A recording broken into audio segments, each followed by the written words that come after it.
आज का पहला प्रश्न है, भारत छोड़ो आंदोलन के बाद महात्मा गांधी को कहाँ कैद करके रखा गया था। इसका आपको आंसर देना है। आपके पास ऑप्शन ए दिया गया है लाहौर किले में, ऑप्शन बी है आगा खां पैलेस में, ऑप्शन सी है इलाहाबाद किले में, या फिर लास्ट ऑप्शन डी है इनमें से कोई नहीं। तो अगर आप इसका आंसर जानते हैं तो ज़रूर आप कमेंट करके बताएं। जो भी इसका उत्तर जानता है और जो लोग नहीं जानते हैं उन्हें मैं बता दूं कि जब भारत छोड़ो आंदोलन चला था तो उसके बाद महात्मा गांधी जी को आगा खां पैलेस में कैद करके रखा गया था। तो ऑप्शन बी बिल्कुल सही हो जाएगा। ठीक है, अब आज का दूसरा प्रश्न देखते हैं।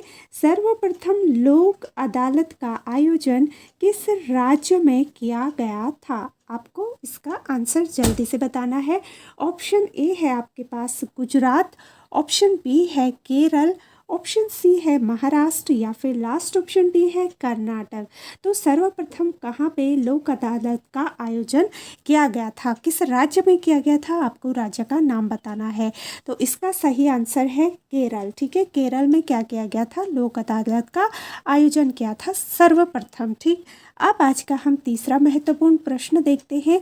आज का तीसरा महत्वपूर्ण प्रश्न है कि राष्ट्रपति का अध्यादेश जारी करने की शक्ति है। आपको बताना है जो राष्ट्रपति को अध्यादेश जारी करने की शक्ति है वो किस आर्टिकल के तहत है। किस आर्टिकल में ऐसा कहा गया है कि जो भी राष्ट्रपति हैं उनको वो क्या कर सकते हैं, आपका अध्यादेश जारी कर सकते हैं। तो ऑप्शन ए है आपके पास आर्टिकल 85, और ऑप्शन बी है आर्टिकल 124 में, या फिर ऑप्शन सी अनुच्छेद 213 में, या लास्ट ऑप्शन डी अनुच्छेद 123 में। तो जल्दी से आप लोग मुझे बताएं कमेंट करके कि जो राष्ट्रपति को अध्यादेश जारी होता है, जारी करने की जो शक्ति मिलती है वो किस आर्टिकल के तहत मिलती है। तो देखिए दोस्तों, जो आर्टिकल आपका 123 होता है, ठीक है, जो 123 आर्टिकल होता है उसमें आपको क्या दिया जाता है, उस अनुच्छेद के तहत राष्ट्रपति को अध्यादेश जारी करने की क्या शक्ति प्रदान की जाती है। ठीक, तो इसके बाद हम देखेंगे आज का चौथा प्रश्न है, प्रथम लोकसभा चुनाव में कितने दलों को राष्ट्रीय दल की मान्यता मिली थी। ऑप्शन ए है आपके पास 18, ऑप्शन बी 14, ऑप्शन सी 15, या फिर लास्ट ऑप्शन डी है 20। तो जल्दी से बताएं जो प्रथम लोकसभा चुनाव हुआ था उसमें कितने दलों को राष्ट्रीय दल की मान्यता मिली थी। बहुत इम्पोर्टेंट ये प्रश्न है, आप सभी को इसका आंसर ज़रूर पता होना चाहिए। इसी के बीच में मैं को कुछ बताना चाहूँगी। देखिए, रखो भरोसा अपनी मेहनत पर। ठीक है, रखो भरोसा अपनी मेहनत पर, ना कि अपनी किस्मत पर। सपनों की तैयारी पूरी रखो, सपनों की तैयारी पूरी रखो, फिर सफलता का स्वाद चखो। ठीक है, तो इसी के साथ आप लोग कमेंट कीजिए जल्दी से कि इसका सही आंसर क्या होगा। तो देखिए, जो दल थे हमारे, जो प्रथम लोकसभा चुनाव हुआ था तो उसमें आपको 14 जो दल थे उनको राष्ट्रीय दल की मान्यता मिली थी। ठीक है, कितनों को मिली थी, 14 को। अब आज का पांचवा प्रश्न देखते हैं। आज का हमारा पांचवा प्रश्न है, राष्ट्रपति पर महाभियोग। ठीक है, राष्ट्रपति पर महाभियोग संसद के किस सदन द्वारा लगाया गया था। इसमें ऑप्शन ए है आपके पास लोकसभा, ऑप्शन बी विधानसभा, ऑप्शन सी किसी भी सदन द्वारा, या फिर लास्ट ऑप्शन डी है राज्यसभा के द्वारा। तो जल्दी से बताएं इसका आंसर क्या होगा। तो देखिए, जो राष्ट्रपति पर महाभियोग है वो संसद के आप किसी भी सदन के द्वारा लगाया जा सकता है। ठीक है, तो इसका जो सही आंसर होगा बिल्कुल ऑप्शन सी हो जाएगा। अब हम आज का अगला प्रश्न देखते हैं। प्रश्न संख्या 6वां है कि दल बदल विरोधी विधेयक। ठीक है, क्या है प्रश्न, दल बदल विरोधी विधेयक किस प्रधानमंत्री के समय पारित हुआ था। आपको प्रधानमंत्री का नाम बताना है कि जब दल बदल विरोधी विधेयक पारित हुआ था तो उस टाइम पे प्रधानमंत्री कौन थे। ठीक है, अब आपको मैं ऑप्शन देती हूँ। ऑप्शन ए है Pandit Jawaharlal Nehru ji, option B Rajiv Gandhi ji, option C Indira Gandhi ji, या फिर लास्ट ऑप्शन डी इनमें से कोई नहीं। तो जल्दी से आप इनका आंसर बताएं। तो इसका जो सही आंसर है वो है जब दल बदल विरोधी विधेयक पारित हुआ था तो उस टाइम राजीव गांधी थे। ठीक है, कौन थे प्रधानमंत्री? राजीव गांधी जी। अब आज का हम 7वां प्रश्न देखते हैं। 7वां हमारा महत्वपूर्ण प्रश्न है कि मंत्री परिषद का उल्लेख किस अनुच्छेद में किया गया है? आपको मैंने जब पढ़ाया था राज्य के बारे में, तब मैंने आपको वहाँ पे मंत्रिपरिषद के उल्लेख के बारे में सारा कुछ समझाया है।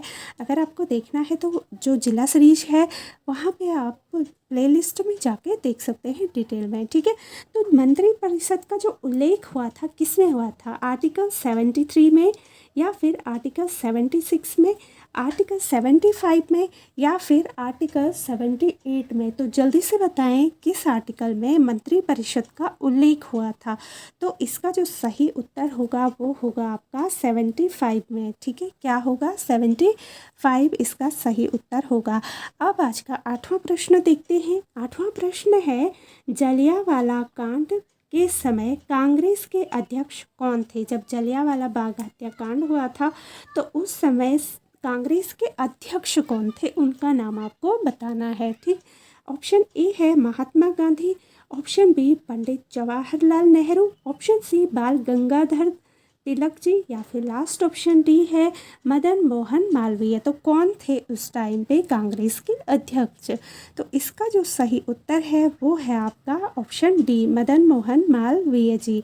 ठीक है, जलियांवाला कांड जब हुआ था तो कांग्रेस के अध्यक्ष कौन थे? मदन मोहन मालवीय। ठीक, अब हम आज का 8वां प्रश्न देखते हैं, 9वां प्रश्न देखते हैं।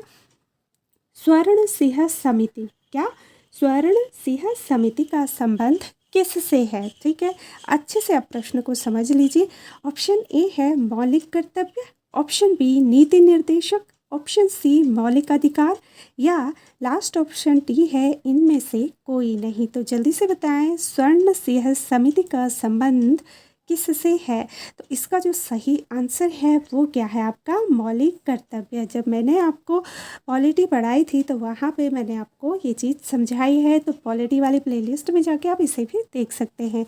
अब आज का 10वां प्रश्न है, 14 सूत्री प्रस्ताव। ठीक है, जो 14 सूत्री प्रस्ताव है वो किस रिपोर्ट के विरुद्ध था? ऑप्शन ए है लिब्रहान आयोग के विरोध में था, ऑप्शन बी नेहरू रिपोर्ट के विरोध में था, ऑप्शन सी कृष्ण आयोग के विरोध में था, या फिर last option D Rowlatt act के विरोध में था। तो किसके विरोध में था आपका 14 सूत्री प्रस्ताव? जल्दी से बताएं, काफ़ी इंपॉर्टेंट प्रश्न है, कई बार पूछा भी जा चुका है। तो देखिए इसका जो सही आंसर है वो है ऑप्शन बी नेहरू रिपोर्ट। ठीक है, उसके विरोध में था। ठीक, अब आज का हम 11वां प्रश्न देखते हैं। आज का हमारा 11वां प्रश्न है, गीता रहस्य नामक पुस्तक के रचनाकार कौन है? आपको उनका नाम बताना है। ठीक, ऑप्शन ए है आपके पास Rabindranath Tagore ji, option B Swami Dayanand ji, option C बाल गंगाधर तिलक जी, या फिर last option D Swami Vivekananda ji. तो जल्दी से बताएं गीता रहस्य नामक पुस्तक के रचनाकार कौन थे? ठीक, इसके जो सही आंसर है वो है आपका बाल गंगाधर तिलक जी। ठीक है, वो क्या थे? इस पुस्तक के रचनाकार थे। किसके? गीता रहस्य। ध्यान रखिएगा, गीता नहीं है, गीता रहस्य नामक पुस्तक के रचनाकार कौन है? बाल गंगाधर तिलक जी। ठीक, अब हम आज का अगला प्रश्न देखते हैं। 12वां प्रश्न है हमारे पास, संविधान के किस भाग में नागरिकता का प्रस्ताव है? ऑप्शन ए है भाग 1, ऑप्शन बी है भाग 3, ऑप्शन सी भाग 6, और लास्ट ऑप्शन डी है भाग 2। तो जल्दी से बताएं संविधान के किस भाग में नागरिकता का प्रावधान है? बहुत अच्छे से मैंने आपको ये चीज़ें समझाई है जब मैंने पॉलिटी पढ़ाई थी। तो आप अगर आपने पढ़ी है, वीडियो देखी है, तो आप ज़रूर इसका आंसर दे। भाग 20 हैं, टोटल 22 जो भाग थे उसमें से 20 तक हम पढ़ चुके हैं। तो आप इसमें बताएं कि कौन सा वो भाग है जिसमें कि नागरिकता का क्या है? प्रावधान है। ठीक है, इसका जो सही आंसर होगा वो होगा भाग 2। ठीक, भाग 2 में क्या है आपका? नागरिकता का प्रावधान है। अब हम आज का 13वां प्रश्न देखते हैं। ये है आपके पास अस्पृश्यता, ठीक है, का अंत है। आपको बताना है जो अस्पृश्यता है उसका अंत क्या है। ऑप्शन ए है अनुच्छेद 15, ऑप्शन बी अनुच्छेद 5, ऑप्शन सी अनुच्छेद 17 या फिर लास्ट ऑप्शन डी अनुच्छेद 14। तो क्या है अस्पृश्यता का अंत? तो इसका जो सही उत्तर है वो हो जाएगा आपका अनुच्छेद 17। ठीक है, अनुच्छेद 17 में क्या है आपका अस्पृश्यता का अंत है। अब हम देखेंगे आर्टिकल 14। इसके बारे में अगर डिटेल में आप चाहते हैं कि बात करें हम लोग, तो उसके लिए वीडियो बहुत लंबी हो जाएगी और आपके एग्ज़ाम्स अब नज़दीक हैं, तो इसलिए मैं आपको शॉर्ट में इन चीज़ों को बता रही हूँ। ठीक है, तो अब हम 14वां प्रश्न देखते हैं। 14वां जो हमारा प्रश्न है कि संविधान संशोधन का वर्णन किस अनुच्छेद में है? ऑप्शन ए है आपके पास 368 में, ऑप्शन बी 324 में, ऑप्शन सी 380 में या फिर लास्ट ऑप्शन डी 326 में। तो जल्दी से बताएं संविधान संशोधन का वर्णन किस आर्टिकल में है? तो इसका जो सही आंसर है वो हो जाएगा 368 में। ठीक है, जो हमारा आर्टिकल 368 है उसमें संविधान संशोधन का क्या किया गया है? वर्णन किया गया है। अब आज का 15वां प्रश्न देखते हैं। संघ एवं राज्य क्षेत्र का वर्णन आपको बताना है किस आर्टिकल में है। ठीक, ऑप्शन ए है आर्टिकल 2 में, ऑप्शन बी है आर्टिकल 1 में, ऑप्शन सी है आर्टिकल 8 में या फिर लास्ट ऑप्शन डी है आर्टिकल 5 में। तो जल्दी जल्दी से आप लोग मुझे कमेंट करके बताएं कि संघ एवं राज्य क्षेत्र का वर्णन किस में है। बहुत अच्छे से समझाया है मैंने ये चीज़ें, तो आप लोग कमेंट करके जल्दी बताएं। तो देखिए, अगर आपको नहीं पता है तो आपको डिटेल में इसको पढ़ना चाहिए, क्योंकि इतने अगर इजी प्रश्नों को आप नहीं कर पा रहे हैं तो आपको ऑप्शनल से पहले है कि आप उसको डिटेल में समझें। ठीक है, तो इसका जो सही आंसर होगा वो हो जाएगा आर्टिकल 1। ठीक है, अब हम आज का 16वां प्रश्न देखते हैं। 16वां प्रश्न है मूल कर्तव्यों का वर्णन संविधान के किस भाग में किया गया है? ठीक, भाग और अनुच्छेद अलग होता है, वो चीज़ें मैं आपको पहले ही समझा चुकी हूँ। तो ऑप्शन ए है भाग 2 में, ऑप्शन बी है भाग 1 में, ऑप्शन सी है भाग 4 के क में या फिर लास्ट ऑप्शन डी है 15 में, भाग 15 में। तो मूल कर्तव्यों का वर्णन संविधान के किस भाग में है? जल्दी से आप लोग बताइएगा। तो इसका जो सही आंसर है वो हो जाएगा आपका भाग 4 के क में क्या है? मूल कर्तव्यों का वर्णन है। ठीक, अब आज का हम अंतिम प्रश्न डिस्कस करते हैं, उसके बाद आप आंसर ज़रूर कमेंट करेंगे। वित्त आयोग का जो गठन है वो किस अनुच्छेद के तहत किया गया है? वित्त आयोग का गठन, ठीक है, आर्टिकल आपको बताना है किस आर्टिकल के तहत वित्त आयोग का गठन किया गया है। आर्टिकल 1 है ऑप्शन ए है 315, अनुच्छेद 315 में, ऑप्शन बी है अनुच्छेद 349 में, ऑप्शन सी है आपके पास अनुच्छेद 280 में या फिर लास्ट ऑप्शन है डी 380 में। तो किस अनुच्छेद के तहत आपके वित्त आयोग का गठन किया गया है? तो इसका जो सही आंसर हो जाएगा वो हो जाएगा आपका 280। ठीक है, अनुच्छेद 280 में क्या है? वित्त आयोग का गठन किया गया है। तो आज के लिए इतने महत्वपूर्ण प्रश्न काफ़ी हैं, इसके बाद वाले प्रश्न हम अगली वीडियोस में डिस्कस करेंगे। ठीक है, तब तक आप सभी लोग इनको रिवाइज़ करें, और अगर आपको डिटेल में इनको जानना है तो आप जो पॉलिटी वाली प्लेलिस्ट है उसमें जाके देख सकते हैं।